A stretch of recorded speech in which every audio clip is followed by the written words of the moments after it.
তাকে একবার বাবা বলে ডাকার সুযোগ আমাদের হয়নি, তাকে একবার চোখের দেখা আমরা দেখতে পাইনি। বাবার শূন্যতা তো পূরণ করা সম্ভব না, তারপরেও আমরা এই প্রশাসনের কাছে সাহায্য চাই। দেশবাসীকে জানাতে চাই, সাতক্ষীরা সদর উপজেলা যুবদলের সাবেক সহসভাপতি, আলিপুর ইউনিয়ন যুবদলের সাবেক সাধারণ সম্পাদক গত 29শে মে 2011 ঢাকায় তার ব্যবসায়িক কাজে গিয়েছিল। নিজস্ব বাসায় ওঠার পরে 30শে মে থেকে সেলিমকে আজ পর্যন্ত পাওয়া যায়নি। ফ্যাসিস্ট স্বৈরাচার খুনি শেখ হাসিনা কর্তৃক, তার সরকার কর্তৃক, তার প্রশাসন কর্তৃক এই সেলিমকে গুম করা হয়।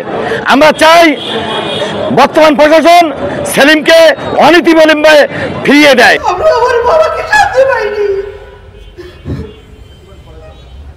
তাকে একবার বাবা বলে ডাকার সুযোগ আমাদের হয়নি, তাকে একবার চোখের দেখা আমরা দেখতে পাইনি। তিনি যখন নিখোঁজ হয় আমি অনেক ছোট, তখন আমার বয়স মাত্র 5। যে বয়সটা আমার বাবা আমাকে নিয়ে স্কুলে যাওয়ার, সে বয়সটা তিনি আমাদের মাঝে ছিলেন না।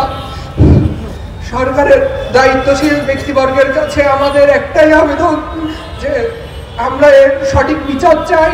আমার বাবা কোথায় কিভাবে আছে, আমার বাবাকে খুঁজে আমরা আমাদের মাঝে ফিরিয়ে দিন।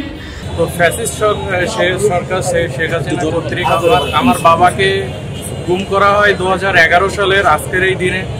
তো আজকে 14 বছর পূর্ণ হলো।